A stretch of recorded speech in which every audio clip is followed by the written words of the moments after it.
días. Eh, Siguiendo pues los temas que vimos la clase anterior y acorde con el material de estudio que les remití en su momento relacionado con toda esa lectura de la ineficacia del negocio jurídico, de la nulidad y el material audiovisual relacionado con la ley 1996 del 2019, pues hoy vamos a centrarnos especialmente en hablar de la nulidad, en ese caso, para acabar ese tema hoy mismo.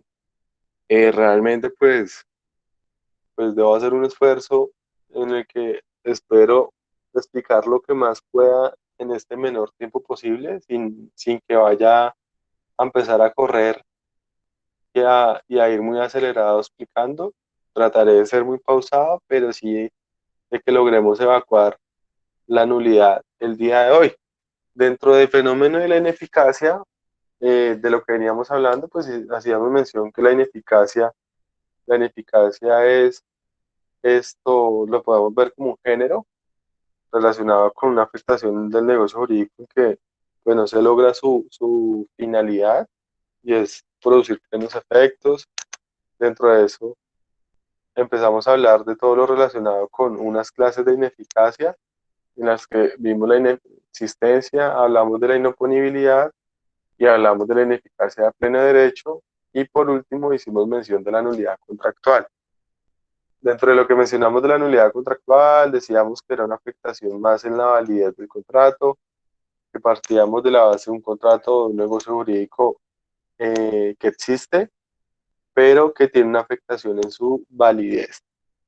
Entonces, acorde con eso, para hablar de la nulidad del contrato, tenemos que previamente referirnos o hacer énfasis en lo que tiene que ver con los elementos de la validez del contrato.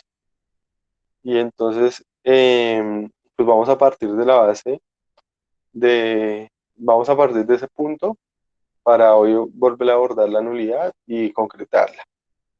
Entonces, tenemos que, lo habíamos hablado en su momento que los contratos tienen unos elementos estructurales y dentro de sus elementos estructurales hablábamos de los elementos de la esencia, los elementos de la naturaleza y los elementos accidentales. Eso es muy diferente a hablar de los elementos de validez del contrato. Y los elementos de validez del contrato, como su mismo nombre dice, lo dice, son aquellos que deben estar presentes para qué, para que el contrato sea plenamente válido y pues para que surta sus efectos de forma adecuada. Esos elementos se remiten a cuatro como tal, que son los que están señalados en el artículo 1502 del Código Civil y que son como tal la capacidad, el consentimiento libre de vicios, el objeto lícito y la causa lícita. ¿Qué quiere decir esto? Que cada vez que se vaya a celebrar un contrato o un negocio jurídico para que éste sea válido, tienen que confluir en ese negocio jurídico y en su celebración todos estos elementos. Es decir, si hay afectación o ausencia de al menos uno solo de estos elementos, estaríamos en el escenario de un contrato inválido y por consiguiente un contrato nulo, es decir, un contrato cuyos efectos podrían cesar como efecto de la nulidad, podrían ser aniquilados, sus efectos podrían ser aniquilado el contrato. Entonces vamos a mirar uno a uno de esos elementos de validez, pero más que mirar los elementos de validez, es mirar cómo o en qué escenarios no estarían presentes esos elementos de la validez del contrato. En qué eventos esos elementos se podrían ver afectados. Entonces, para hablar de esto, deberíamos o debemos arrancar principalmente de lo que es la capacidad. Recuérdense que si tienen alguna duda o algo, me preguntan ya sea por el chat o, o activan el micrófono y me preguntan por si de pronto yo sigo avanzando y hay alguna duda por parte de ustedes. En el caso de la capacidad es un elemento de la validez del contrato, pero que requiere que hagamos algunas precisiones antes de mencionarlo. Y es que si ustedes recuerdan, y como ustedes lo han visto de pronto en sus clases de personas, y cuando han hablado de los atributos de la personalidad, han llegado a hablar de la capacidad como un atributo de la personalidad. Sin embargo, esa capacidad a la que ustedes hacen mención como atributo de la personalidad es más bien lo que tiene que ver con la capacidad de goce, más la capacidad de la que estamos hablando acá como elemento de validez del contrato es más bien lo que tiene que ver con la capacidad de ejercicio. Y es que hay una gran diferencia. Una cosa es la capacidad que yo tengo para ejercer derechos, para tener prerrogativas que me concede el ordenamiento jurídico, y otra cosa es la capacidad que yo tengo para poderme obligar y por consiguiente para celebrar contratos o llevar a cabo negocios jurídicos en particular.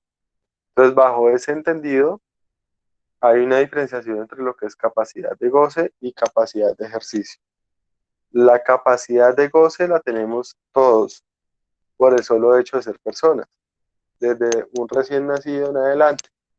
En cambio, la capacidad de ejercicio solamente la tienen ciertas personas.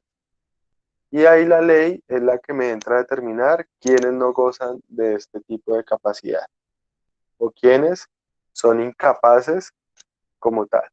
Entonces, cuando la norma me habla de incapaces, en este evento me está hablando de incapaces, pero frente a incapacidad de ejercicio.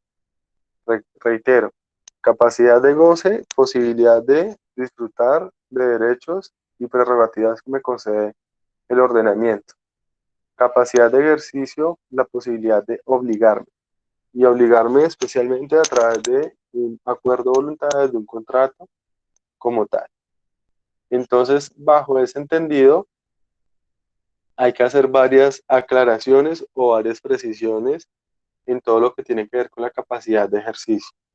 Y especialmente esas aclaraciones hay que hacerlas por la modificación que llevó a cabo la ley 1996 del 2019 el año pasado, donde hubo unos, un cambio o unas modificaciones relacionadas con el régimen de capacidad en Colombia. Es claro la diferenciación entre capacidad de ejercicio y capacidad de goce.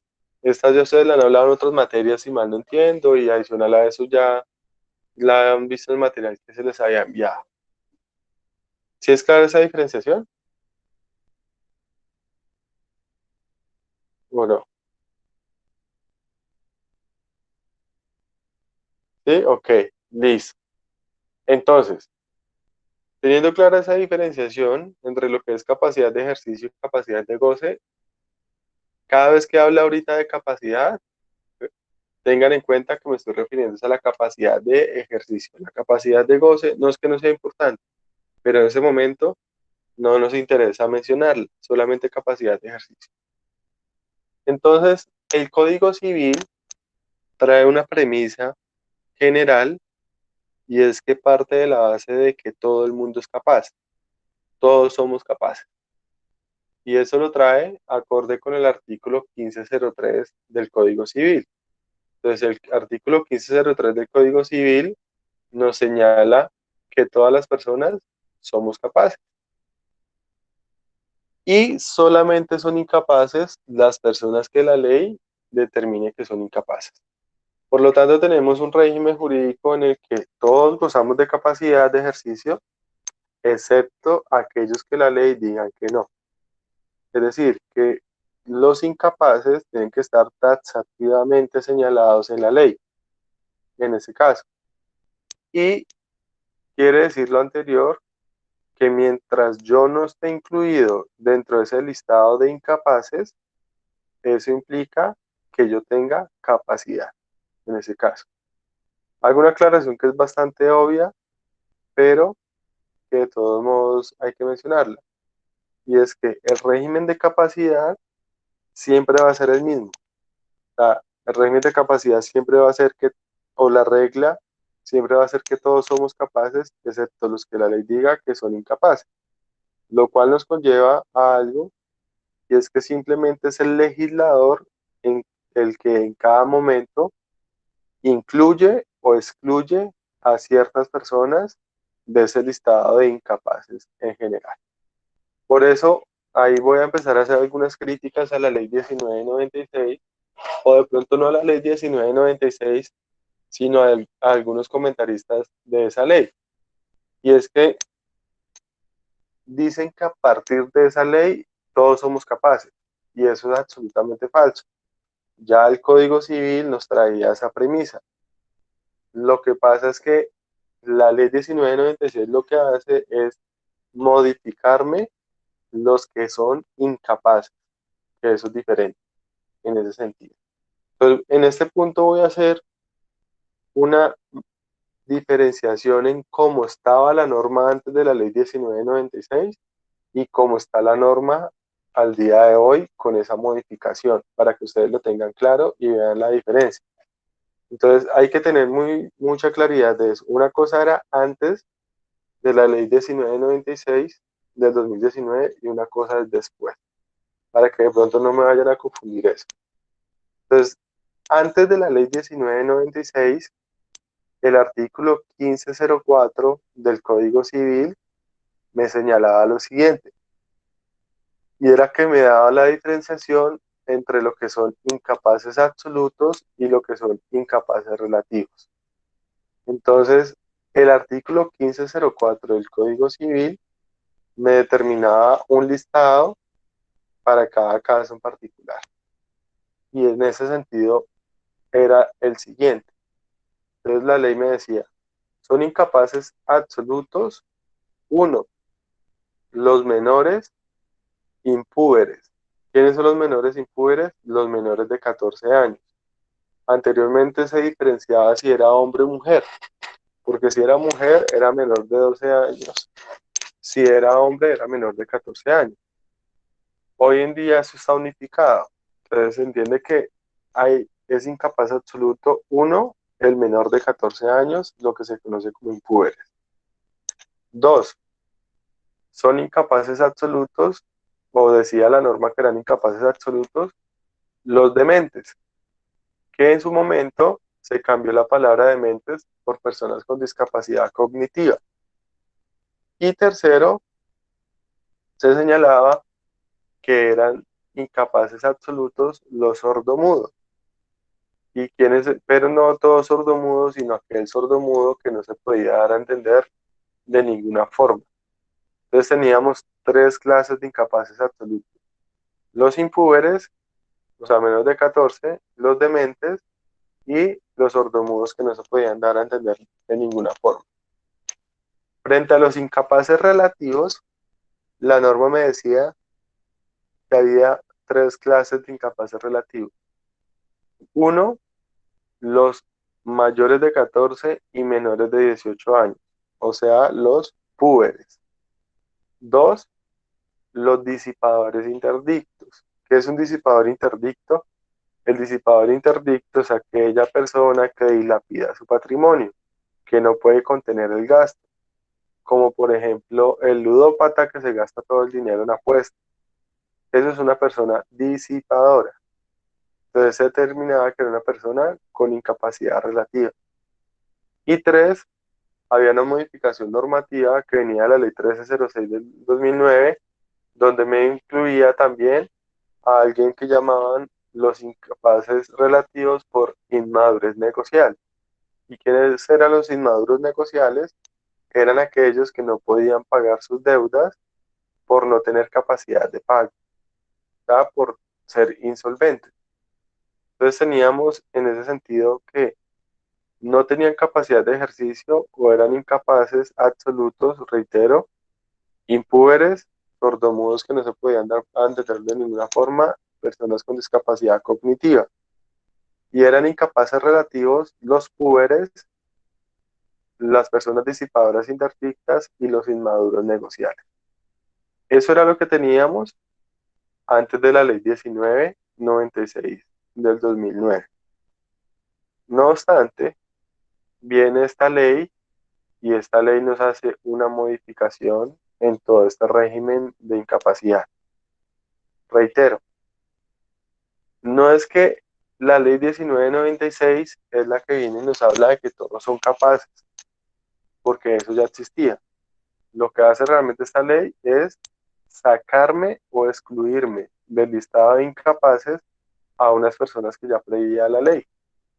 Y entonces en ese sentido hay que hacer claridad de varios aspectos. El primero, y es quiénes son los destinatarios de la norma o de la ley 1996 del 2019.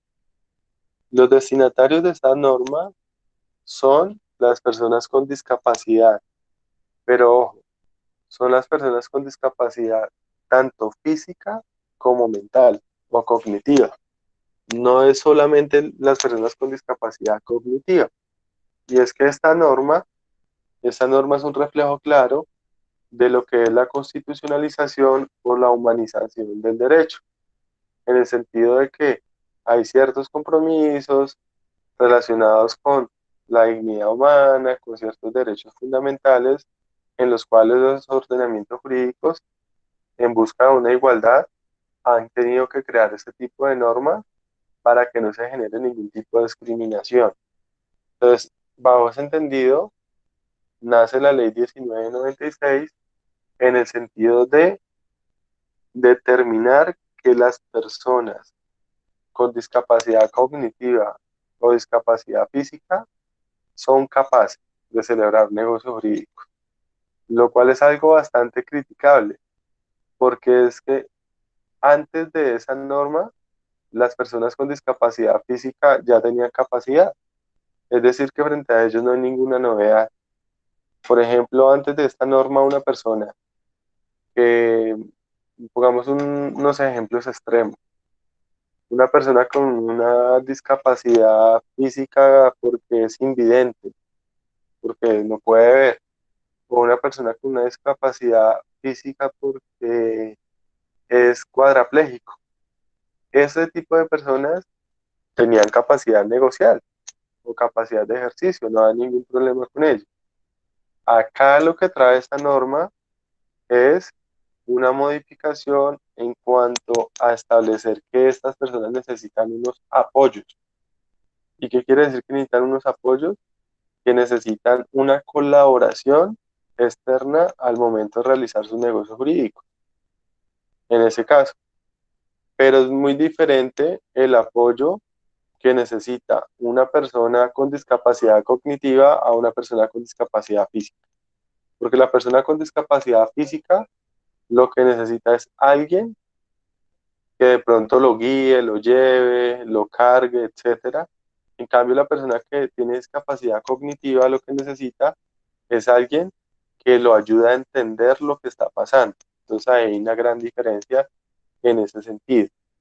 Por esa razón, eh, es que hay que hacer esa claridad. Además, otra cosa, que la ley 1996, si bien va dirigida a las personas con discapacidad, es a las personas con discapacidad mayores de edad, lo cual quiere decir que todo el régimen de incapacidad de los menores de edad sigue estando vigente en ese sentido. Es decir, que esta ley no tiene nada que ver con personas menores de edad, solo con personas mayores de edad.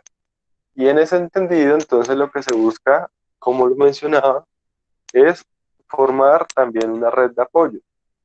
Red de apoyos que hoy en día no está tan claro cómo va a funcionar, porque pues hoy en día, si ustedes pudieron ver del material que se les envió, todo esto está en pausa.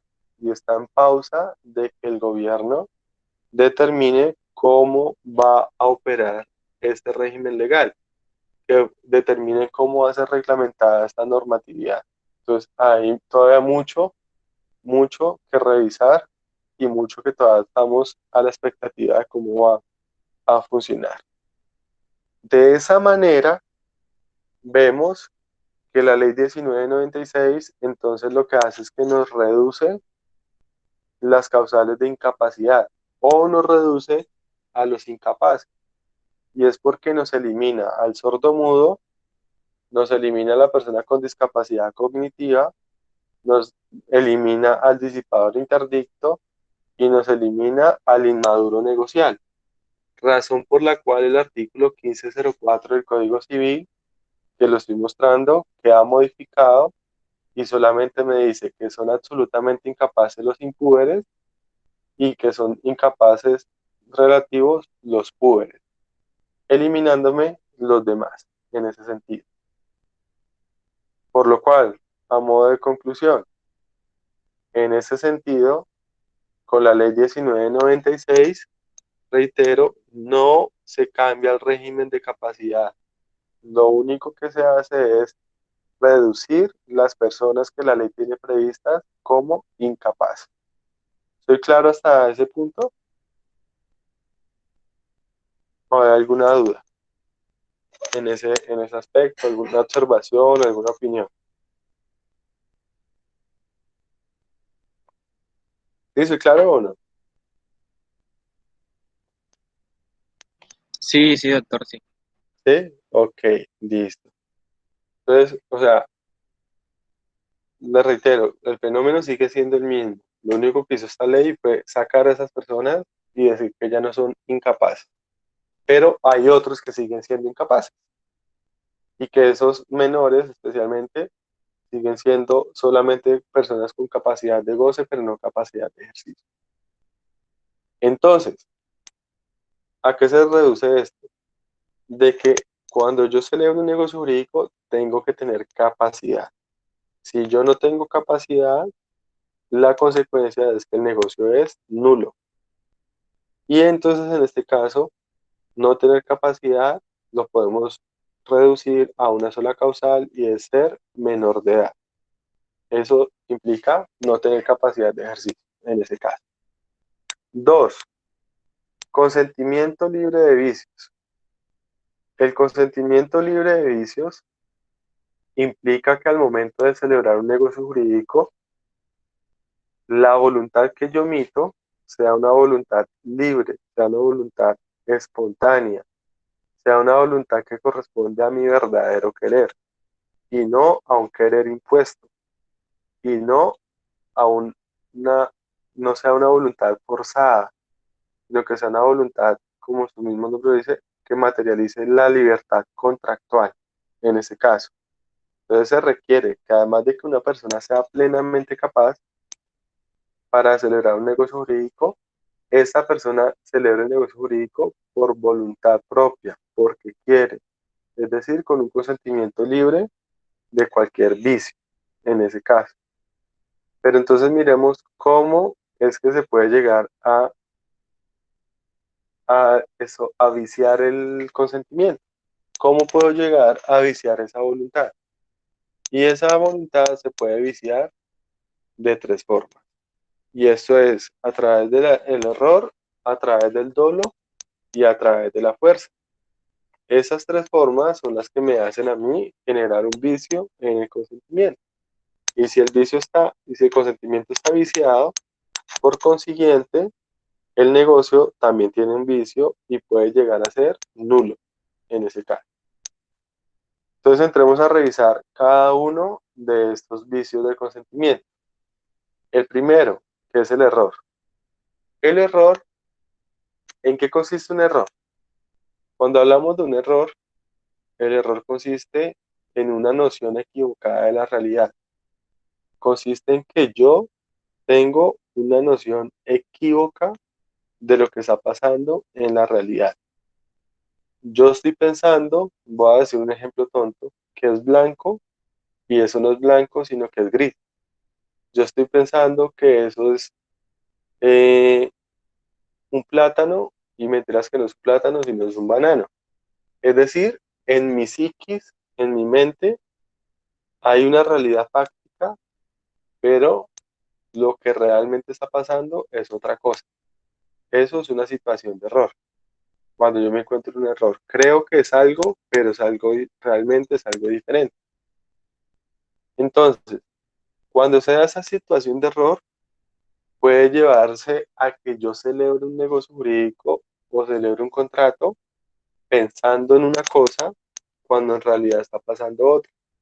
Y eso hace que mi voluntad esté viciada, porque de yo haber sabido que era otra cosa, de pronto no hubiera contratado. Entonces, en ese sentido, el error consiste en eso. El error consiste en que yo estoy hoy teniendo en mente algo y ese algo no es verdad, está pasando otra cosa. Sin embargo, hay que hacer claridad en relación con eso, porque no solamente basta que haya un error para que el consentimiento esté viciado, sino que se requiere reunir una serie de requisitos en este caso en particular. Entonces, los vicios del consentimiento están regulados del artículo 1508 en adelante y ahí también está pues explicado todo lo que tiene que ver con el error en lo que es el 15.9, 15.10, 15.11, 15.12 y demás. Trataré, para no tener que estar leyendo los artículos, de hacer como un extracto de ellos y explicarlos de una forma un poquito más amigable. Entonces, ¿qué podemos decir de todo el régimen legal del error? El régimen legal del error trae unas características muy particulares que analizar, pero antes de eso hay que tener un punto de partida muy claro, y es que uno, no se admite como vicio del consentimiento el error de derecho, y eso tiene su razón de ser en el artículo 9 del Código Civil, donde se dice que la ignorancia de la ley no sirve de excusa. Y es decir, que cuando yo tengo una noción equivocada de lo que dice la ley, eso no se admite como vicio del consentimiento, porque partimos de la base de que yo no ignoro la ley y que eso no es excusa. Es decir, que el error que puede llegar a viciar el consentimiento tiene que ser un error de hecho, es decir, un error frente a las situaciones fácticas de lo que está pasando. Y dos, para que estemos en el error debe ser compartido. Perdón, ¿qué quiere decir que el error debe ser compartido? Quiere decir que para que podamos predicar de que hay un error, como dice el consentimiento, las dos partes o todas las partes contratantes tienen que estar inmersas en el error. Es decir, ninguno tiene que saber la realidad, porque si alguno sabe la realidad, de pronto ya no estamos en el error, sino de pronto estamos en otra cosa que podría ser el dolo, en ese caso en particular. Entonces, dos puntos, reitero. Uno, error de derecho no se tiene como vicio el consentimiento, solamente el error de hecho o una situación sobre algo fáctico. Y el segundo punto, el error tiene que ser un error compartido, es decir, que ambas partes contratantes estén incurriendo en el error, ahí en ese punto. Adicional a esto, el error debe cumplir los siguientes requisitos. Uno, tiene que ser un error determinante. ¿Qué quiere decir que sea un error determinante? Que de yo haber conocido la realidad, yo no hubiera contratado o hubiera contratado de una forma diferente. Entonces el error tiene que ser de tal índole que a mí sí me importe el haber conocido la realidad porque mi voluntad hubiera sido otra. Si esa situación no es relevante, o sea, si estamos ante un error que no es determinante, que no es relevante para los contratantes, en ese caso estaríamos ante una situación que no visa el consentimiento. Otra característica es que el error tiene que ser un error invencible. ¿Qué quiere decir que sea un error invencible? Que a pesar de un esfuerzo diligente de los contratantes, estos no podían haber salido del error, lo cual exige que para que yo esté en una situación de error, se trate de un error del cual yo no pueda salirme, que yo no pueda vencer. En ese caso, ya pongo unos ejemplos para que lo entendamos, en ese caso en particular. ¿Por qué? Porque si es un error que usted podía haber conocido la realidad, haciendo un esfuerzo mayor y siendo plenamente diligente, pues ahí no hay un vicio del consentimiento. Ahí lo que hay es un actor negligente en el que usted no cumple con sus cargas contractuales y por consiguiente no es que se le haya viciado su consentimiento, no es que se le haya inducido en error, sino que ahí lo que está pasando es que usted no hizo el esfuerzo de diligencia suficiente para haber conocido la realidad. Y por consiguiente, eso no daría lugar a un vicio del consentimiento, en ese caso. Ejemplos. Antes de dar los ejemplos, hago una aclaración también. El error puede consistir en un error sobre la persona, es decir, que yo tenga una equivocación sobre la persona que está contratando. El error puede ser sobre el objeto o la calidad del objeto con el que estoy contratando. Yo voy a poner ejemplos de cada uno. El error puede ser sobre el negocio o algo relacionado con el negocio que estoy celebrando como tal. Entonces ya pongo ejemplos de todo y explico lo que acaba de decir en todo, en cada uno de los ejemplos. Entonces, primer punto. Un error, hay un error sobre la calidad del objeto. Y es que, por ejemplo, yo le vendo a Ana María una cadena pensando que es una cadena de oro. Yo, vendedor, creo que es una cadena de oro. Y Ana María me la compra creyendo también que es una cadena de oro. En ese caso, ambos estamos dentro del error. En ese caso, ahí el error es determinante. ¿Por qué? Porque en caso de que Ana María supiera que la cadena no era de oro, sino era de otro material, no me lo hubiera comprado, me lo hubiera comprado en otro precio. Pero en este caso, pues como estábamos en una situación de error, celebramos el negocio. La discusión estaría acá es en establecer si se trata de un error vencible o invencible. Y es que en este caso, el deber de diligencia me obligaría a mí en averiguar el verdadero material del negocio, perdón, de la cadena. Si yo con un esfuerzo mayor me pudiera haber dado cuenta que la cadena no era de oro, pese a que el error era determinante, pese a que los dos estábamos en el error, podríamos señalar que acá no hubo un vicio del consentimiento, porque yo simplemente hubiera averiguado en ese caso. Otro ejemplo, pongamos como un ejemplo que yo voy a comprar un perro, entonces yo voy a comprar un perro y al comprar el perro yo pues quiero que sea un perro de raza. Entonces pongamos un ejemplo de una raza, digamos que sea un pastor alemán. Entonces yo voy a comprarme un pastor alemán, yo voy a un criadero, en el criadero me muestran el padre y la madre del perro que yo voy a comprar y pues me indican que son de una raza pura ambos.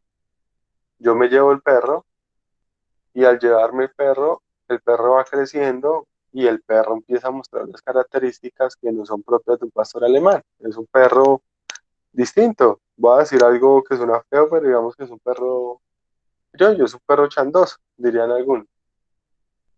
Solamente lo único que comparte con el pastor alemán es el color, tiene los mismos colores. Entonces, ahí viene la discusión. ¿Y qué fue lo que pasó? Entonces, miremos de lado y lado. Lo que pasa es que el que compró, pues compró pensando que compraba un pastor alemán, teniendo en cuenta que era un criadero y lo mostraron el padre y la madre del animal. Y el que vendió tenía la misma concepción de lo que había pasado. Sin embargo, ninguno de los dos sabía que a la perrita, a la madre del cachorro, cuando estaba en su celo, por decirlo así, se cruzó con otro perro diferente al pastor alemán, en un descuido del dueño, razón por la cual el perro el que se compró, no es realmente un pastor alemán puro.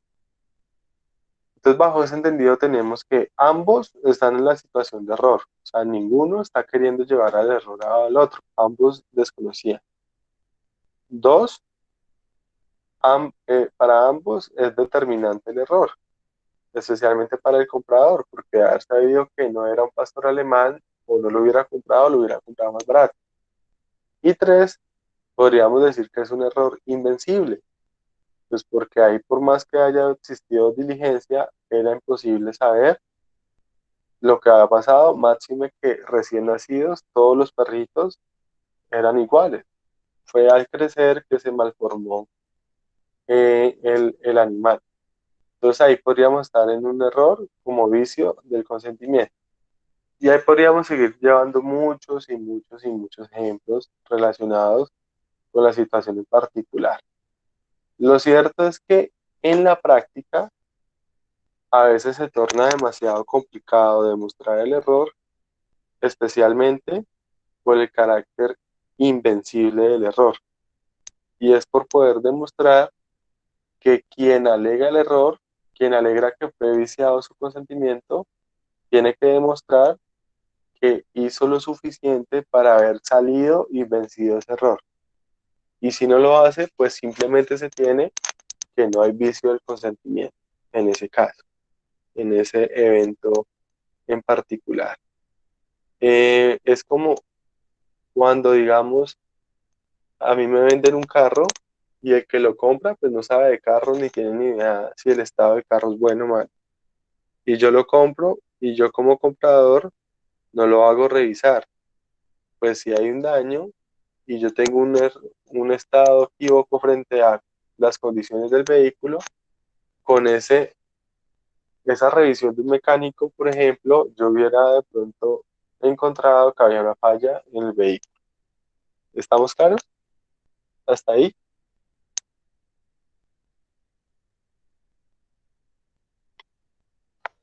¿Sí? Sí, señor. Siento Sí, señor. que estoy hablando solo, ahí en ese caso. Pues solo estoy hablando, pero siento que no me estaba poniendo cuidado absolutamente nadie.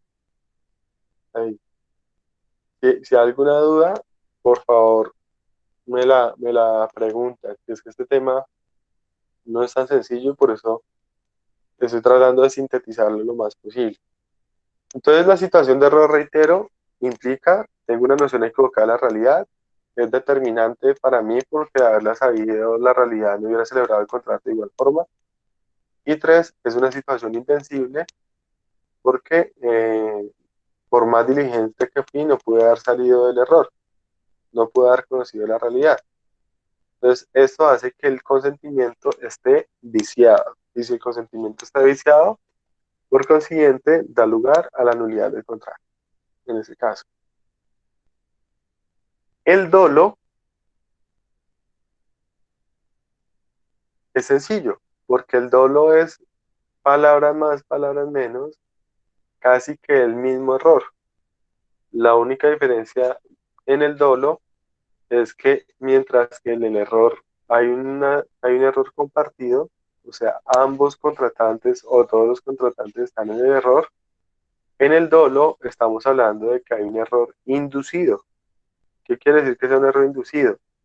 Que uno de los contratantes, mediante artificios o engaños, lleva al otro contratante a ese error, a esa noción equivocada de la realidad. El dolo lo encontramos regulado en los artículos siguientes, que es el 1515 y 1516. Entonces, en ese sentido, se entiende que el dolo se da o se forma cuando uno de los contratantes, con el ánimo de defraudar o de engañar al otro contratante, lo induce en el error. Pero tenemos todas las demás características y es lo mismo. Tiene que ser un dolo determinante, es decir, tienen que haberme inducido en un error determinante. Y dos, tiene que ser un dolo o haberme inducido en un error invencible. Por eso, cuando hablábamos de las cargas contractuales y cuando hemos venido hablando hace mucho rato, yo les decía que en materia contractual ya no se trata de decir que es que a mí me engañaron, sino se trata de revisar si yo me dejé engañar. Es decir, si yo no fui lo suficientemente diligente o si yo no llevé a cabo un esfuerzo mayor para haber podido salir del error. Como por ejemplo, cuando digamos a mí me venden un vehículo y me venden un vehículo que tiene un daño. Entonces a mí me venden un vehículo, perdón, me venden un vehículo que tiene un daño en el motor y el vendedor conoce el daño y el vendedor me oculta la información de ese daño y el vendedor le paga al mecánico que va a revisar el vehículo para que diga que el vehículo está en un buen estado. Ahí podríamos decir que estamos en una situación que da lugar al dolo, más aún cuando no se pudo haber salido de la situación de error porque le pagaron al mecánico para que cambiara la realidad. Pero, por ejemplo, si me venden el vehículo tiene el daño, el vendedor lo sabe y no me quiere contar, para que yo no me dé cuenta y no vaya a desistir de la compra. Y yo no mando a revisar el carro, sino que negligentemente compro el carro así nomás. Ahí en ese caso, yo no podría alegar el dolo como vicio del consentimiento, porque yo no hice el esfuerzo suficiente para haber salido de esa situación de engaño, sino que yo me dejé engañar. Y si me dejé engañar, no puedo decir que hubo vicio del consentimiento en ese caso. Entonces tenemos error como una situación de error compartido y dolo como una situación de error inducido. ¿Es claro? Profe, una pregunta. Dime, Genis. Profe, en dado caso en que yo pues haya cumplido con buscar a alguien para que revisara el carro y se supone que la persona sea pues experta o conozca el tema para saber si tiene algún daño o no, y la persona no se dé cuenta, no se percate de que existe un daño en el motor, digamos, ¿cómo quedo yo ahí? Porque pues yo hice lo diligente para que se pudiera revisar el carro, pero digamos Sí. la otra persona no se dio cuenta, la que yo contraté, ya cumpliría yo ahí con esa carga de, pues, de revisar el carro y pues Sí, si ya la claro, ahí, persona que yo contraté no se dio ah, cuenta, ya no sería culpa mía. sí, ahí se daría lugar a lo que estamos hablando de que tú trataste de salir del error, pero por una situación ajena a ti, tú no pudiste salir del error. Entonces ahí seguirías en el error y eso daría lugar a un vicio de consentimiento en ese caso. Entonces, ejemplo, yo voy a comprar el Ah, vehículo, hago revisar el vehículo completamente, pago en el concesionario y todo, y no me reportan que tiene la falla. Entonces, en ese caso, ahí podría haber error o podría haber dolo, dependiendo de cada caso en concreto. Entonces, dolo, si realmente, digamos, si el mecánico no encontró la falla, pero sí la conocía el vendedor. O error si ninguno de los dos la conocía y el mecánico tampoco se dio cuenta. Ahí podría haber una situación de error o de dolo y podría dar lugar a un vicio del consentimiento. Pero lo que se exige es eso, que yo haga un esfuerzo mayor para saber qué está pasando en realidad. Y si yo hago ese esfuerzo mayor y pese al esfuerzo mayor no me doy cuenta de lo que está pasando, pues más aún mi consentimiento sigue viciado. Es como si estuviera mi visión nublada y no pueda ver la realidad en ese caso. Si yo tengo mi visión nublada, ¿qué debo hacer? Pues quitar eso que me está nublando la visión. Pero si lo hago y pese a hacerlo, sigo sin poder ver adecuadamente, ahí puedo alegar dolo o error.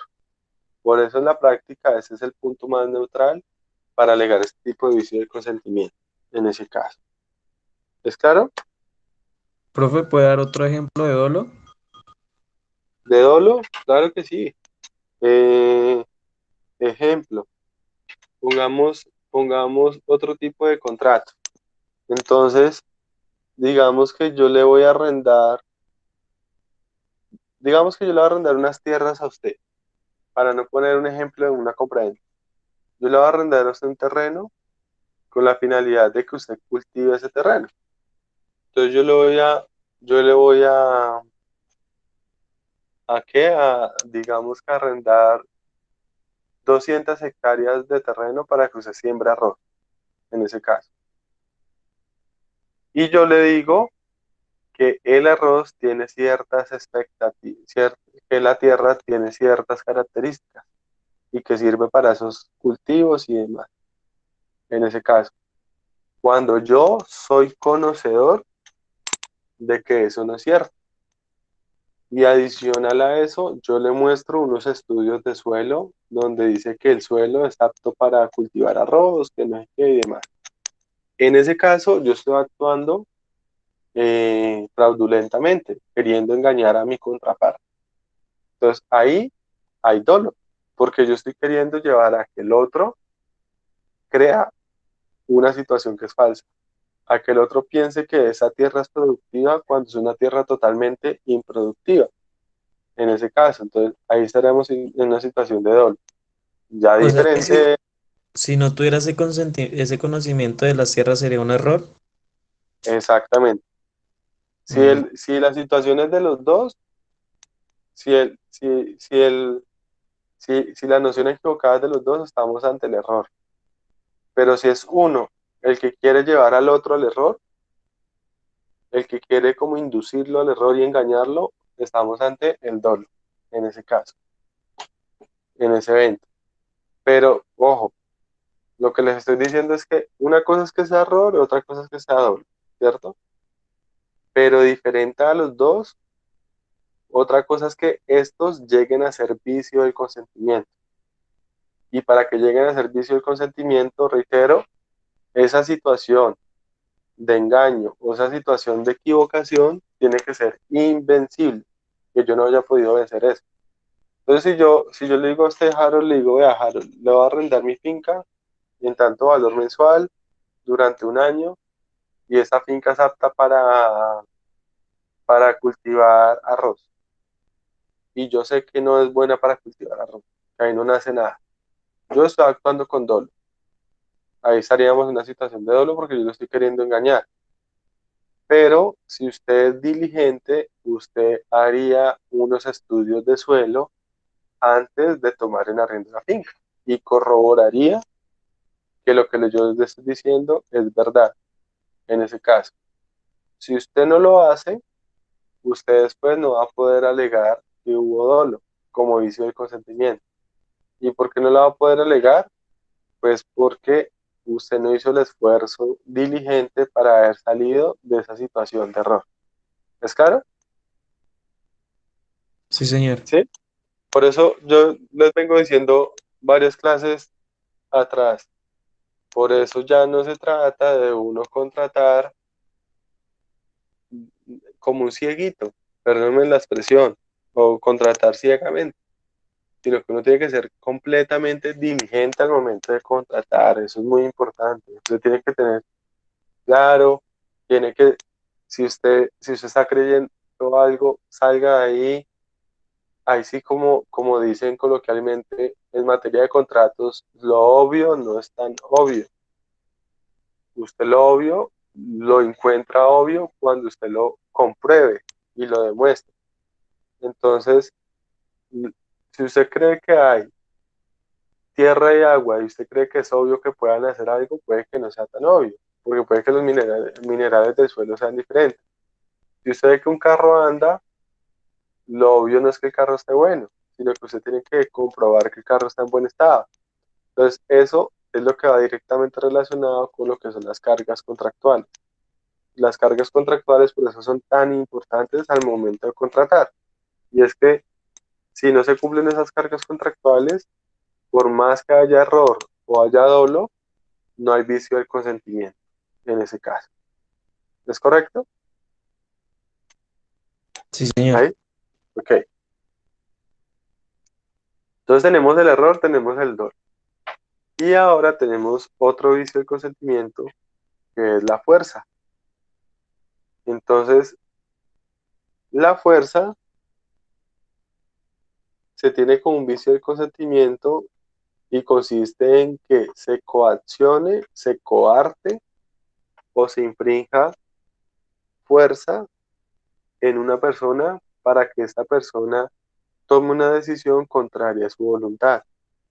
O sea, para que yo decida realizar algo que yo realmente no quiero, en ese caso. Acá ya no estábamos en una situación de que, de que yo no sé qué está pasando, como en el error o en el dolo. Yo acá soy consciente de lo que está pasando, sino que me obligan, me coartan, me coaccionan a realizar lo que yo quiero realizar. Y esa fuerza, tal como está regulada en el artículo 1513 y 1514 del Código Civil, es una fuerza que aplica ya sea por vía física o por vía psicológica, ya sea porque me coaccionan o me aplican la fuerza de manera mental o de manera física, en ese caso. Ya vamos a poner ejemplos para que lo entendamos. Entonces, cuando a mí me generan ese, ese impacto, esa fuerza, y me siento obligado a contratar, ahí ese contrato tiene un vicio en el consentimiento, porque realmente yo no estoy queriendo contratar de forma libre y espontánea, sino que estoy contratando es porque alguien me está coaccionando, en ese caso en particular. Pero la fuerza tiene también unos requisitos, y es que no se trata de cualquier fuerza que me generen a mí, sino que se trata de una fuerza que genere tal impresión en la persona que lo lleve a contratar algo que él no quería contratar. Y hay una dificultad muy grande en la práctica, y es que todas las personas no son igual de impresionables. Es decir, no todas las personas se impresionan de la misma forma. No todas las personas reaccionan de igual manera a la coacción o la fuerza. Y hay personas que son más coaccionables que otras. Y eso puede depender de su condición social, de su edad, de su sexo, de su religión, de su raza, de muchos aspectos o particularidades en especial que hacen que cada persona tenga un nivel distinto de, de ser impresionada. Por eso la norma dice que la fuerza vicia el consentimiento cuando produce una impresión fuerte. Y esto quiere decir que realmente a una persona de sano juicio la haga cambiar de parecer. Entonces, eh,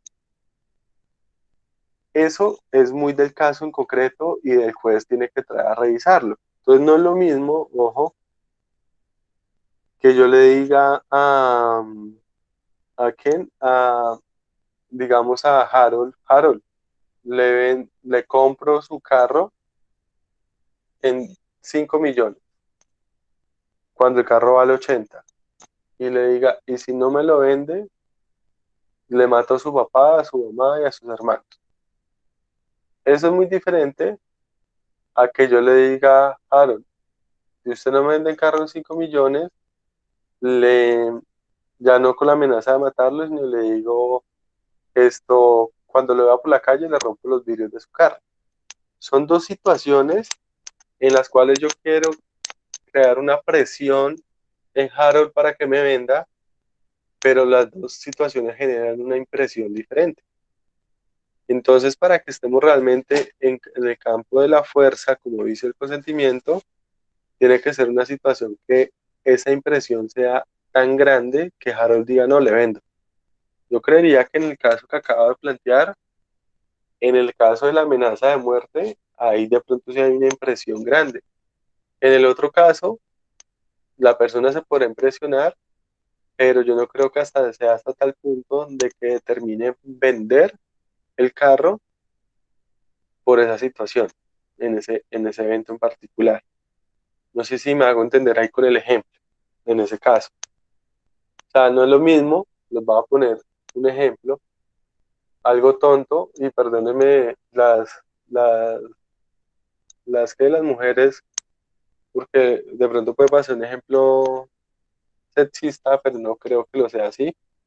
Y es que no es lo mismo que, pero no puede ser de otra forma, mejor dicho, porque las únicas que quedan embarazadas son las mujeres. Entonces, digamos que yo embarazo a mi novia, entonces mi novia queda embarazada y ella me llama y me dice, eh, tenemos que casarnos. ¿Y por qué? Pues porque yo estoy embarazada, etcétera, etcétera, etcétera.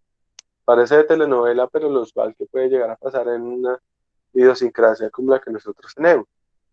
Entonces ella me dice que nos tenemos que casar y que si no nos casamos, que el papá de ella me va a venir a mí y, mejor dicho, me va a coaccionar.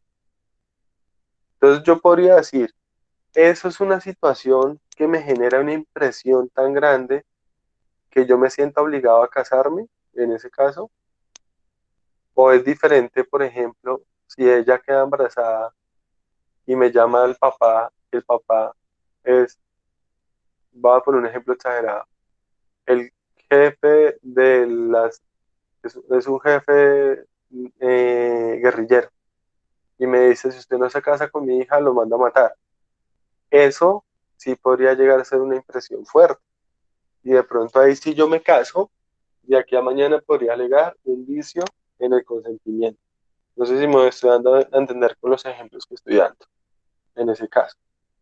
Es decir, tiene que ser una impresión real, fuerte, no cualquier, lo voy a decir muy coloquialmente, cualquier bobada. Por eso el mismo artículo 1513 dice que no es un vicio del consentimiento y lo excluye lo que es el temor reverencial. ¿Y qué es el temor reverencial? El temor reverencial es simplemente cuando yo realizo o llevo a cabo o celebro un negocio jurídico por el simple temor de no dar gusto a alguien, por el simple temor de desagradar en ese caso o de quedar mal. Eso no es fuerza. Es como cuando a mí mi jefe me pide un favor y yo realizo el favor en contra de mi voluntad por el simple hecho de no querer desagradarlo, de tenerlo a gusto. En ese caso, eso no se puede tomar como fuerza ni vicia al consentimiento, porque se entiende que no fue una situación de mucha impresión en ese caso particular, sino simplemente yo lo hice por eso, por querer quedar bien en ese caso. ¿Soy claro con la fuerza en ese evento? Profe, y o sea, cuando es por edad, que dice que se tome en cuenta la edad o sexo condición, es digamos que la amenaza sea para una persona, digamos, de 20 a 30 años y muy diferente a una de la tercera edad. Sí, o sea, me refiero a que, o sea, a lo que me refiero es que, por eso digo, no todos los seres humanos somos igual de impresionables. Entonces puede que de pronto, les voy a poner un ejemplo, no es lo mismo que un ladrón le salga armado a un militar, que un ladrón le salga armado a una persona como nosotros, digamos. Puede que la impresión sea diferente. No es lo mismo como afronta una situación una persona, como usted lo dice, de cierta edad a una persona mayor, porque pues tiene una forma de pensar diferente, una forma de afrontar las cosas diferentes, una madurez distinta. No es lo mismo la impresión que le genera a uno y suena también de pronto machista, pero no es la misma impresión en un hombre que en una mujer, en ese caso. No es lo mismo que de pronto hay personas más calmadas que otras, o sea, entonces dependiendo de cada persona es diferente. No es lo mismo, por ejemplo, que, que digamos esto a usted, Carol, yo le diga, me hace un favor y me vende su casa o revelo pues, determinados secretos suyos, a que eso se haga con una persona de otra edad o con una persona que de pronto no tiene ninguna, no le genera ningún perjuicio que le revelen cierta información. A cada caso en específico lleva a que cada persona sea diferente, o sea, no se puede impresionar de la misma forma. Lo cual, ¿a qué se traduce esto? A que en la práctica la fuerza es un vicio del consentimiento difícil de demostrar también, en ese caso. O yo digo dos cosas, o es muy fácil o es muy difícil. Y es muy fácil, por ejemplo, cuando es una amenaza de muerte. Entonces, digamos, si usted demuestra que a usted lo llamaron y le dijeron, es que tiene que vender su casa e irse del barrio o lo matamos, pues ahí está más que clara la fuerza en ese evento. Pero cuando es una situación distinta, es muy difícil de demostrar al juez porque usted tiene que demostrar hasta qué nivel usted se impresionó y se sintió obligado a contratar en ese caso. Y reitero, pues eso es diferente. Entonces, no es lo mismo, por ejemplo, voy a poner un ejemplo absurdo, que yo le diga a un sicario que haga algo, lo mato, puede que cada persona ni se impresione, le dé lo mismo, a que yo se lo diga a una persona que no es sicario, una persona normal. Entonces, en ese sentido, a lo que me refiero con eso, Harold, es que cada persona puede ser impresionable de una forma distinta, en ese caso en particular. Es como en las películas de terror, hay personas que asustan, hay personas que no. Entonces pasa lo mismo acá con la fuerza. ¿Es claro? Sí, señor. Ok. Entonces, si hay fuerza y se generó tal impresión que yo me sentí obligado, pues hay vicio del consentimiento. Y por consiguiente, si hay vicio del consentimiento, hay nulidad. Entonces, vean, ya tenemos dos cosas ahí. Uno, hablamos de la capacidad. Dos, hablamos del vicio del consentimiento. Ahora hablemos de lo que es el objeto y de lo que es la causa lícita. Y determinemos cuándo el objeto y la causa es ilícita y por consiguiente también da lugar a una nulidad del contrato. Y ahí entonces simplemente debemos partir de una precisión. Y es que cuando hablamos de objeto ilícito o de causa ilícita, no nos estamos refiriendo a un delito. Puede coincidir, puede que algún ejemplo coincida con un delito, pero no necesariamente nos estamos refiriendo a un delito. ¿Qué es el objeto del contrato? Entonces, cuando hablamos del objeto del contrato del negocio, es aquello sobre lo cual recae el contrato, es aquello sobre lo cual recae el negocio. Y por consiguiente, es lo que está en el centro del acuerdo de voluntades. Por lo general, el objeto del contrato es la misma prestación en sí. Es lo que, la obligación que nace, lo que se contrata, sobre lo que se contrata. Por ejemplo, pero puede ser no solamente una cosa, puede ser un servicio. Por ejemplo, el objeto del contrato de compra-venta, pues es la cosa que se vende y el precio. El objeto de un contrato de arrendamiento es lo que se arrienda y el canon. El objeto de un contrato, por ejemplo, de prestación de servicios profesionales es el servicio que se va a prestar en ese caso. Entonces, lo que se señala acá es que ese objeto contractual tiene que ser lícito. ¿Y qué quiere decir que tenga que ser lícito? Pues ya vamos a revisar, pero especialmente el objeto lícito o el objeto de la declaración de voluntad se traduce a que tenga que ser un objeto que esté permitido por la ley, por las buenas costumbres, por el orden público, en ese caso. Ya vamos a ver unas características y las retomamos un poco más adelante. Entonces, en principio, tenemos que el objeto tiene que ser algo que exista, o se espera que exista, en ese caso. Entonces, el objeto tiene que ser existente para que haya objeto. De lo contrario, el negocio recaería sobre nada, en ese caso en particular, en ese evento. Dos, tiene que ser un objeto determinado o determinable. Nos lo dice el mismo artículo 15 y 18. ¿Qué quiere decir que el objeto sea determinado o determinable? Eso quiere decir que sea algo cierto y real, que no podemos contratar sobre algo que no tenemos claridad de su cuantía o de su cantidad, en ese caso. O puede ser determinable, como por ejemplo una cosecha. Entonces puede que yo le compre a usted una cosecha de un cultivo y no sepa exactamente cuánta cantidad por ejemplo, de maíz va a salir. Entonces, no está determinado el objeto, la cantidad, pero es un objeto que es determinable. ¿Cuándo se va a determinar? Al momento de la cosecha. 3, tenemos que estar ante un objeto que sea comerciable. Y ahí nos devolvemos a cuando hablábamos de las cosas comerciables o incomerciables. ¿Qué quiere decir esto? Que se trata de un objeto cuya comercialización esté permitida por la ley.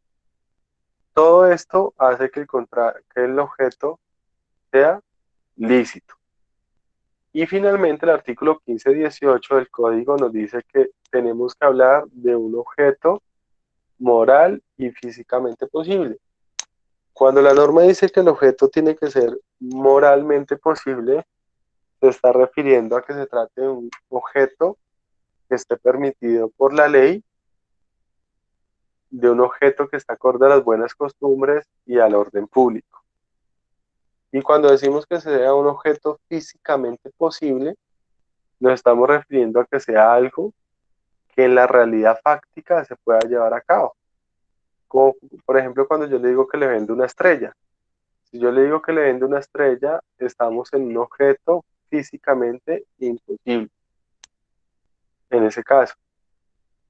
Cuando yo le digo que le vendo un tigre, estamos en un objeto moralmente imposible. ¿Por qué? Porque es contrario a la ley. Cuando se dice moralmente imposible, no tiene nada que ver con moralidad. Y no tiene que ver es con que esté acorde con el ordenamiento jurídico y con las buenas costumbres. Cuando se habla de las buenas costumbres, en la norma, ese concepto de buenas costumbres es un concepto que toca revisar de una forma muy detenida, porque cuando se refiere a buenas costumbres, se está refiriendo a las buenas costumbres locales y que son de acogida generalizada para un conglomerado social, no de aquellas buenas costumbres que piensan en esta religión, en esta comunidad y en la otra no. Entonces tiene que ser algo, un concepto acogido en su generalidad. Entonces cuando estamos ante un objeto que no reúne estos requisitos, el objeto es ilícito y por consiguiente el contrato puede llegar a ser nulo. Entonces les decía, por ejemplo, la prostitución. Prostitución es un contrato de prestación de servicios y ese contrato de prestación de servicios es un contrato que podríamos decir que es válido, pero el objeto en ese caso es un objeto ilícito que está prohibido por la ley y por consiguiente el contrato se podría llegar a tildar de que es un contrato con objeto ilícito, o sea, un contrato que puede llegar a ser nulo. La misma discusión se tiene, por ejemplo, con la maternidad subrogada, en ese caso. Físicamente posible es que prácticamente sea posible. Galindo que me está preguntando que si puedo repetir otra vez eso. Por ejemplo, si yo le digo a Galindo que le vendo en ese momento la... Yo le digo, vea, Galindo, en ese momento usted me puede contratar y para que yo en 5 minutos le lleve una encomienda a Bogotá. Eso es algo físicamente imposible. Por lo tanto, el objeto sería ilícito, porque es imposible que se dé en la realidad. Eso hace que el objeto sea ilícito y que el contrato sea nulo, en ese caso. Por eso decía, si yo le digo le vendo una estrella, la estrella es un objeto que existe, pero venderle una estrella le estaría vendiendo algo físicamente imposible. Y por ser algo físicamente imposible, entonces el objeto sería ilícito en ese caso. ¿Estábamos hasta ahí, claros? Sí, ¿O no? señor. Ok. Y con la causa pasa algo similar. ¿Qué es la causa de un contrato? Decíamos, el objeto es sobre lo que recae, la prestación. La causa realmente la causa de un contrato es como el móvil, el motivo que me lleva a mí a celebrar ese contrato. Lo que yo busco o deseo satisfacer con el contrato. Lo que yo quiero satisfacer con la celebración del contrato. Entonces vean que acá este tema es muy complejo, porque para yo saber qué es lo que lo motiva a usted a celebrar un contrato, tengo que entrar como en su psiquis, en su mente. Y si lo que usted está pensando celebrar con el contrato es algo contrario a la moral, a las buenas costumbres, perdón, es algo contrario al orden público, a las buenas costumbres, a la ley, estamos dentro del campo de una causa ilícita. Así el objeto no sea ilícito. Entonces les pongo un ejemplo. Digamos, si yo compro, soy capaz, entonces soy plenamente capaz, tengo el consentimiento libre de vicios y conscientemente compro un arma. Y el arma la compro legal, la compro ante la autoridad competente, o sea que el objeto es lícito, pero mi intención de comprar esa arma es matar a alguien, ahí habría una causa ilícita. Y si hay una causa ilícita, el contrato también se vería afectado en su validez. Pero esto en la práctica es sumamente complicada. ¿Y por qué es sumamente complicada? Pues por la dificultad de demostrar cuál era la intención final de la persona, a no ser que se haya materializado. Pero de lo contrario, es muy difícil demostrarlo en la práctica en general. Entonces, la causa y la intención, es la finalidad, reitero, que yo busco al momento de celebrar el contrato. Es lo que yo quiero o lo que yo estoy buscando con mi contrato, en ese caso en particular. ¿Hasta ahí estamos claros? ¿Sí? Sí, señor. Ok. Sí, señor. Entonces recapitulo ahí en ese caso. Entonces tenemos que el contrato, además de existir, tiene que tener validez. Y para que tenga validez requiere cuatro cosas. Capacidad. Entonces dijimos que para ser capaz, solamente son incapaces los menores de edad, absolutos los menores de 14, relativos los de 14 a 18. Dos, tiene que haber consentimiento libre de vicios y eso quiere decir que mi voluntad sea espontánea y libre. Y la forma en que se pueda ver afectado el consentimiento es porque haya error, dolo o fuerza, en ese caso. Tres, que tenemos que hablar de un contrato donde el objeto sea lícito, porque de lo contrario estaríamos ante un objeto ilícito que también da lugar a la nulidad, y en eso tiene que ver que el objeto del contrato está acorde con la ley, con las buenas costumbres, con el orden público. Y cuatro, determinamos que la causa, el fin, el móvil que me lleva a celebrar este negocio, sea un móvil o una causa lícita. Y por consiguiente que también sea algo permitido por la ley, por las buenas costumbres, por el orden público. De no cumplirse una, con solo que no se cumpla una de esos elementos de validez, estaríamos en un contrato que es nulo, un negocio jurídico que es nulo, en ese caso. Entonces, ya dicho lo anterior, entremos a revisar en detalle lo que sería la nulidad, en este caso en particular. Eh, Cuando entonces vamos a hablar de la nulidad contractual, reitero lo que había dicho la clase anterior. Pues partimos de la base de que tenemos un contrato que es plenamente existente, pero que tiene un vicio que lo aqueja, tiene una patología que lo tiene enfermo, que lo tiene como afectado. Y esa patología es la ausencia de alguno de esos requisitos de validez. Es decir, que si hay ausencia de alguno de esos requisitos de validez, lo que hay es una afectación de la validez del contrato y eso puede conllevar a una nulidad contractual.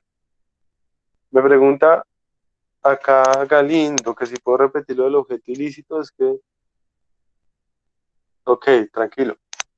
Entonces, no, lo que les decía del objeto ilícito. El objeto ilícito es cuando el objeto del contrato del negocio no es acorde con la ley, con el orden público, con las buenas costumbres, en ese caso. Entonces, los ejemplos que les decía, por lo menos comprar un bien que es incomerciable. Eso hace que el negocio sea, y el objeto del negocio sea ilícito. ¿Por qué? Porque la ley tiene prohibida su comercialización, en ese caso. Por ejemplo, podría haber nulidad del contrato y el objeto ser ilícito en caso de que un servicio que se preste también esté prohibido prestarse, como por ejemplo un servicio de sicariato. Eso sería un servicio que está prohibido por la ley y por lo tanto, si se contrata ese negocio, el objeto sería ilícito en ese caso, en ese evento. Lógicamente, si se compra cocaína, si se compra esas cosas, ahí habría nulidad por objeto ilícito, independiente de lo que tiene que ver con el tema esto penal, en ese caso en particular. Entonces les decía, si hay afectación de alguno de esos elementos de validez, pues está afectando el negocio jurídico, se afecta al contrato y se le genera un vicio que afecta, lo enferma y que pues simplemente lo puede llegar a aniquilar o a matar y aniquilar especialmente los efectos del contrato. Entonces, esa nulidad contractual tiene unas características que debemos revisar una a una y que requerimos ir detallando, en ese caso en específico. ¿Cuáles son esas características? La primera, la nulidad contractual nace de la falta de requisitos de validez del contrato. O sea, las causales de nulidad es la falta de los elementos de validez. Si faltan los elementos de validez, hay lugar a la nulidad contractual. Solo hay una causal adicional que ahorita la vamos a mencionar. De resto son la ausencia de elementos de validez. Dos, las causales de nulidad tienen que ser anteriores a la ejecución del contrato y especialmente las causales de nulidad tienen que estar presentes al momento en que se celebra el contrato. Ahí es donde estas pueden afectar o pueden llevar a generar un traumatismo en el contrato. ¿Me explico? Puede que no haya capacidad hoy, pero puede que mañana que yo celebre el contrato sí haya capacidad, entonces no habría problema. O puede que yo cuando celebre el contrato sea capaz y al día siguiente sea incapaz. Ahí no habría ningún inconveniente, porque lo que se mira es al momento de la celebración del contrato. Si la causal de nulidad se da con posterioridad a la celebración del contrato, ahí no habría lugar a la nulidad del contrato en ese evento en particular. 3. Ya lo hemos mencionado. La nulidad requiere, a diferencia de la inexistencia, de la ineficacia de pleno derecho, a diferencia de la inoponibilidad, la nulidad requiere declaración judicial. Entonces,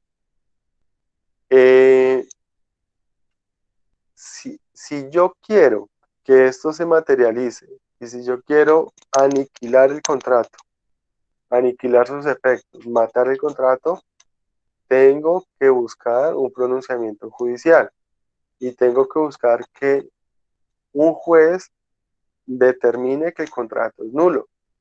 Esa situación es la que lleva a que en la realidad, en la práctica, tenemos muchos, pero muchos contratos que nunca se declaran nulos y que siguen ejerciendo y siguen eh, generando efectos como si nada. ¿Y por qué? Pues porque de pronto no hay intención de demandarlos ni que se declare su nulidad.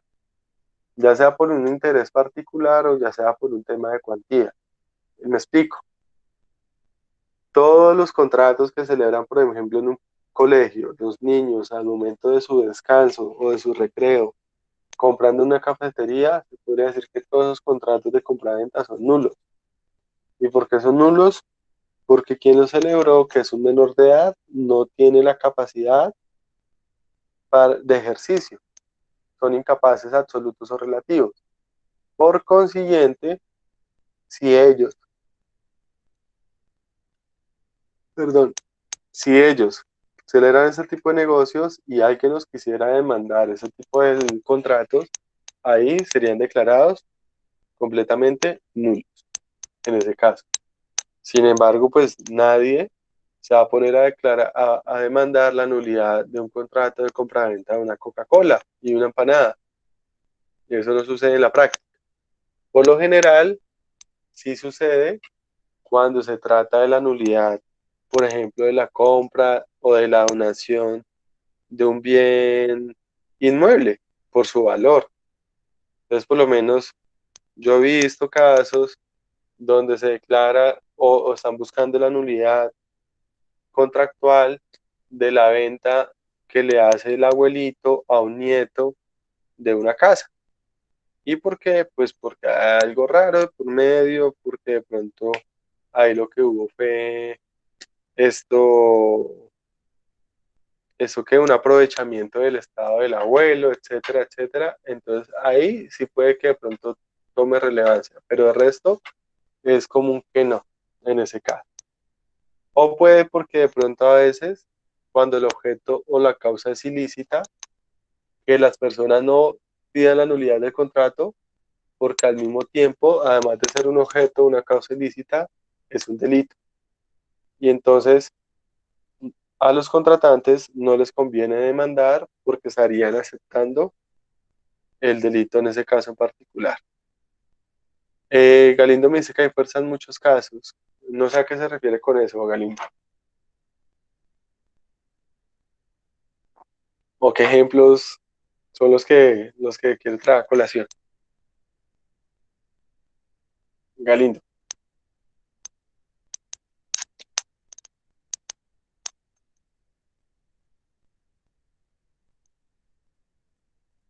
Ah, ok. Sí, ahí puede haber temas de fuerza, pero puede que, ¿cuál es la cuestión? Ojo, por el solo hecho de que haya una causal de nulidad, o sea, por el solo hecho que haya ausencia de un elemento de validez, ya ahí hay nulidad. Y si hay más de un elemento, pues con más razón. O sea, puede haber un caso donde hay un vicio del consentimiento. ¿Por qué? Porque obligan a la abuela a vender. Pero adicional a eso, puede haber nulidad por falta de capacidad. Lo que pasa es que eso tiene un cambio por la ley 1996. Y es que la ley 1996 determinaría que el abuelo no es incapaz y que tiene capacidad de ejercicio. Pero ya vamos a mirar que la ley hizo un cambio y determina que si ese abuelo que no tiene capacidad cognitiva y no utiliza adecuadamente sus apoyos, ahí también habría nulidad relativa. O por ejemplo, en el caso además de que haya fuerza, cuando por ejemplo el abuelo vende un bien y ese bien es una venta simulada. En ese caso podemos ver también de pronto que puede haber un vicio del consentimiento en esos eventos. Lo importante que acá, quiero mencionar acá y dejar en claro es que la nulidad solamente aplica si es declarada judicialmente. Si no es declarada judicialmente la nulidad, pues simplemente no hay nulidad. En ese caso no habría absolutamente nada. Y si pues no hay nulidad, se entendería que el contrato es plenamente válido, que el contrato produce sus efectos, que hay que cumplir con las obligaciones que nacen de esto, en ese caso en particular. Ya vamos a esa explicación, Galindo, de quién puede alegar la nulidad. La nulidad contractual conlleva a que se declare la rescisión del contrato. ¿Y qué quiere decir que se declare la rescisión del contrato?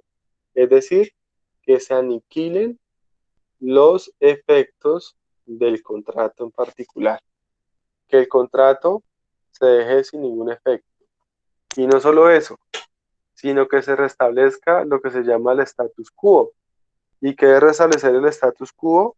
Es que las cosas vuelvan a su estado anterior. Y si las cosas vuelven a su estado anterior, se puede dar lugar a lo que se llaman las restituciones mutuas, y es que las prestaciones se tengan que retraer. Entonces, ejemplo, si yo ya le vendí a Galindo, ya hice la tradición, Galindo ya me pagó, y si hay nulidad, lo que habría es que devolver el dinero y devolver el bien. En ese caso, todo vuelve a su estado anterior como si no hubiera existido absolutamente nada en ese evento. Esos son los efectos de la nulidad. Por eso es que la nulidad es tan agresiva, es tan fuerte, porque aniquila de forma completa el contrato de tal manera o hasta tal punto que todo vuelva a su estado anterior. Genera un traumatismo gigante en materia contractual en ese evento. Adicional a eso, y para dar respuesta a lo que preguntaba Galindo, la nulidad se divide en dos, en nulidad absoluta y en nulidad relativa. ¿Qué diferencia hay en esas dos situaciones? En que estemos ante la nulidad absoluta y la nulidad relativa. Pues lo primero, la diferenciación entre una y la otra son las causales.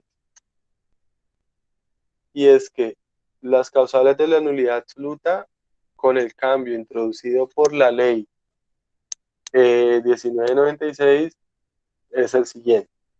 La nulidad absoluta se causa en aquellos eventos en que uno haya sido celebrado el negocio por un incapaz absoluto, o sea, por una persona menor de 14 años. Dos, la nulidad absoluta se da en aquellos eventos en que esté presente un objeto o una causa ilícita. Que no entro a explicarlo, pues porque ya lo explicamos. Y tres, se dan aquellos eventos donde se omite una formalidad que la ley prescribe para el valor del contrato o valor de cierto acto. Y ahí sí tengo que hacer una pequeña aclaración, porque eso es muy diferente a cuando se omite una solemnidad para la existencia del negocio jurídico. Entonces recuerden que decíamos que una causal de inexistencia es que cuando estemos ante contratos solemnes, someta una solemnidad del contrato. Como por ejemplo, cuando en el matrimonio se omite que lo haga la autoridad competente. Eso sería inexistencia. Como cuando, por ejemplo, en el contrato de compraventa se omite la escritura pública. Eso daría lugar a inexistencia del negocio. En cambio, la nulidad absoluta a que se hace referencia acá por omitirse un requisito formal para el valor del acto o contrato ya es diferente. Y me explico en ese caso. Si yo realizo la escritura pública de compraventa, el negocio sería existente, pero podría ser nulo si esa escritura pública, por ejemplo, no reúne los requisitos que establece la ley para su validez. Es decir, se trata de requisitos formales que afectan no la formación del negocio, sino un aspecto formal de él, en ese caso. Otro ejemplo, digamos en una donación. Si yo voy a donar y si yo voy a llevar a cabo una donación, la ley me obliga a que yo tengo que hacer un acto que se llama la insinuación. ¿Qué es la insinuación? La insinuación consiste en que cuando yo hago una donación mayor de un bien mayor a 50 salarios mínimos legales mensuales vigentes, tenga que ante el notario realizar un acto jurídico que se llama la insinuación. Y ese acto consiste en que yo le muestre al juez que pese a haber donado o regalado algo, sigo conservando lo suficiente para mi subsistencia. Es como quien dice que yo le demuestre al juez que por haber regalado no me estoy quedando sin nada. Y ese acto es obligatorio cuando el negocio es de una cuantía superior a 50 salarios mínimos. Por consiguiente, para poner un ejemplo, si yo le regalo, digamos, a Galindo un lote de terreno que vale 10 millones de pesos, para que exista el negocio se requiere la escritura pública, porque es un acto de donación de un bien inmueble. Y se hace, entonces el acto existe, no hay problema. Pero si lo que le estoy donando es un bien inmueble que vale 100 millones de pesos, aparte de la escritura pública que me da lugar a la existencia del negocio, para la validez se requiere que haya realizado la insinuación. Y si yo no realizo esa insinuación, eso me va a conllevar a que ese contrato o ese negocio sea inválido, en ese caso en particular. Y si el negocio es inválido, pues lleva a que sea nulo. Entonces, ese es el ejemplo y esas serían las causales de nulidad absoluta. Uno, que sea un incapaz absoluto quien realiza el negocio. Dos, que haya objeto causa ilícita. Y tres, que se incumpla con un requisito formal de validez. ¿Estamos ahí claros? En ese caso, Sí, señor. Sí, sí, ok. señor. ¿Cuándo hay nulidad relativa? Todo eso está en el 1741 y siguiente.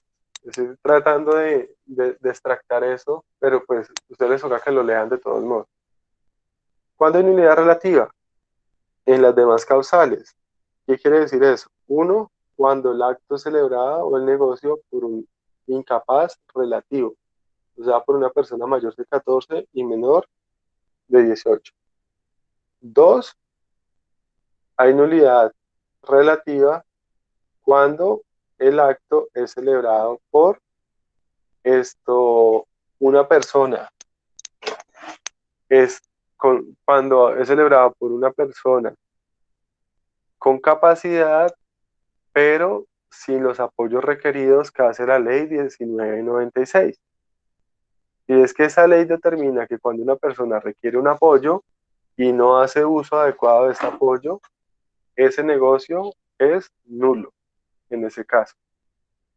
Ejemplo, cuando es una persona con una discapacidad cognitiva y pese a que tiene la discapacidad cognitiva, celebra el negocio jurídico sin el apoyo conforme a la ley 1996. Ahí habría lugar a nulidad relativa, según esta ley.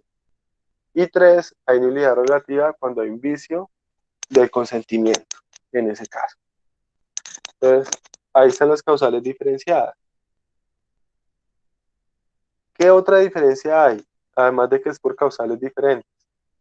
Además de por causales diferentes, y acorde con lo que preguntaba Galindo, la nulidad absoluta y la nulidad relativa se diferencian por la persona que las puede alegar. Y es que la nulidad absoluta no solo puede ser alegada por la persona interesada, sino también puede llegar a ser alegada por un tercero, por el Ministerio Público, o incluso puede llegar a ser declarada de oficio. ¿Qué quiere decir que sea declarada de oficio? Recuerden que el juez tiene que ser congruente con su decisión y el juez no puede declarar algo que no le han pedido, ni más allá de lo pedido, porque si no estaría fallando ultra o extra petita. Entonces, cuando hay nulidad absoluta, el juez sí puede oficiosamente, sin que se lo hayan pedido, incluso saliéndose de lo pedido, y puede declarar la nulidad absoluta del negocio o del contrato, en ese caso. Es decir, que puede ser declarada de oficio. En cambio, en la nulidad relativa nunca puede ser declarada de oficio y nunca puede ser pedida por alguien diferente a la persona interesada, en ese caso, o sea, por un tercero. Y acá hay una crítica grande a la ley 1996, porque la ley 1996 llevó a que cuando hay una afectación frente a una persona con discapacidad cognitiva, esto dé lugar a la nulidad relativa. Y por lo tanto, el juez no puede meter ahí las manos. ¿Qué pasaba antes? Si anteriormente, como los incapaces o las personas con discapacidad cognitiva estaban dentro de los incapaces absolutos, eso quería decir que si había nulidad absoluta, el juez, si el juez veía que se trata del abuelito con Alzheimer que lo obligan a vender un bien, el juez podía declarar de oficio esa nulidad. Pero hoy en día, si se trata del abuelito con Alzheimer que le vende el único bien a su nieto y el apoyo del abuelito es el hijo del abuelito, o sea, el papá del nieto, y hay un tema fraudulento, esa nulidad no puede ser alegada por un tercero ni puede ser declarada a oficio por el juez. Tiene que ser pedida simplemente por el interesado o por una persona interesada. Y el interesado acá sería el abuelo. Entonces es un tema que genera mucha crítica porque puede generar mucho desamparo de unas personas de especial protección frente a la ley. El hecho de que hayan dicho que eso da lugar a nulidad relativa y no a nulidad absoluta en ese caso. ¿Qué otra diferenciación se da? Hay una diferenciación que, por ejemplo, yo personalmente no comparto. Y esa diferenciación, perdón, ¿es claro hasta lo que mencioné? Eso me lo dice el artículo 1742. El 1742 me determina quién puede o no puede solicitar la declaración de la nulidad. Frente a lo que me preguntaba ahorita Galindo, que si un tercero puede alegar la nulidad, el 1742 me dice que sí es posible en la absoluta, pero no es posible en la nulidad relativa. Hay una diferenciación que yo no comparto, y es que hay quienes dicen, hay algunas personas que dicen que la nulidad absoluta no se puede sanear, en cambio la nulidad relativa sí es saneable. Y yo no comparto esa posición por lo mismo que dice el artículo 1742.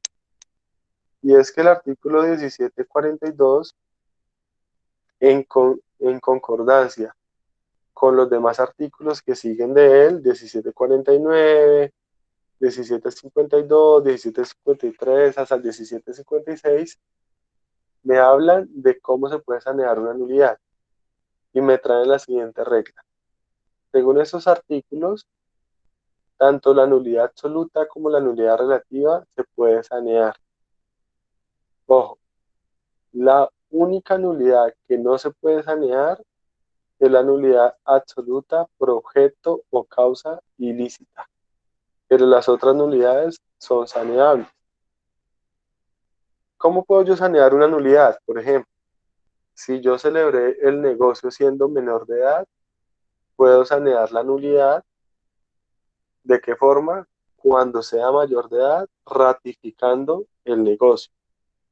Si yo tengo una nulidad porque omití un requisito formal, ¿cómo la saneo? Pues corrigiendo el requisito formal. Si yo tengo una nulidad porque me viciaron el consentimiento y hubo un error o un dolo, ¿cómo saneo esto? Pues aceptando que lo que pasó realmente es lo que yo quiero en esos eventos.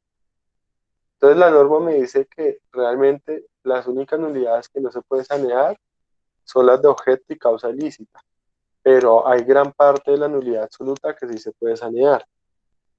Y no obstante, la norma, el artículo 1742, me dice que todas las nulidades se pueden sanear y se pueden sanear por algo que se llama, acá lo estoy señalando, la prescripción. Entonces, la prescripción, a que se refiere acá, la prescripción extintiva. ¿Qué quiere decir eso? que por el paso del tiempo, sea la nulidad que sea que se esté causando, sea la afectación que se presente, el requisito de validez que se está afectando, la nulidad siempre será saneada cuando haya prescripción. Y es que después de que haya prescripción extintiva, ya no es procedente reclamar la nulidad. ¿Cuál es el término de prescripción? Ahí les pido que me esperen un segundo, porque los términos de prescripción lo vamos a ver en una clase más adelante, cuando veamos la prescripción como modo de extinguir las obligaciones, y allá vamos a ver un cuadrito donde vamos a ver los diferentes términos de prescripción. Pero en ese caso lo claro está es que si hay prescripción extintiva, en ese evento hay sanamiento de cualquier causal de nulidad. Es decir, que se cura el contrato, se cura el negocio jurídico de esa enfermedad que tanto lo afecta, y por lo tanto ya no habría ningún problema. Que es que el que vendió fue una persona que no sabía no tenía ninguna noción de lo que pasaba en torno a él, no tenía los apoyos, etcétera, etcétera, era menor de edad. No importa, hubo prescripción, esto queda totalmente saneado. ¿Es claro hasta ahí lo que menciono? Sí, señor. ¿Sí? Sí, señor. Ok. Entonces, vean, como podemos ver entonces ahí finalizamos determinando pues el fenómeno de la nulidad que afecta los efectos del contrato, no solamente que los afecte, es que realmente los retrotrae todos como si nunca hubiera existido contrato. Pero reitero, en la práctica, la nulidad realmente se da, es más que todo en casos de grandes cuantías, porque en casos así sin importancia, nadie lo suele solicitar porque requiere declaración judicial, en este caso en particular, en ese evento. Ok, listo. Con esto acabaríamos el tema de hoy relacionado con las nulidades. Para la próxima clase, les aclaro, de la semana pasada a esta no les envié ninguna lectura. Y el taller que les envié, realmente les envié un taller un poquito más suave de lo normal. Para la semana que viene, sí les voy a enviar unas lecturas relacionadas con lo del delito. La próxima clase ya vamos a hablar del cuasi contrato, del delito y del cuasi delito. En una sola clase lo sacamos y les voy a mandar una lectura relacionada con eso, que es prácticamente con la responsabilidad civil contractual en este evento. Y pues yo aspiro lo más pronto posible mandarles el cuestionario de esta semana que es relacionado con estos temas. ¿Listo? Si no hay ninguna duda adicional, yo creo que no sería más por hoy.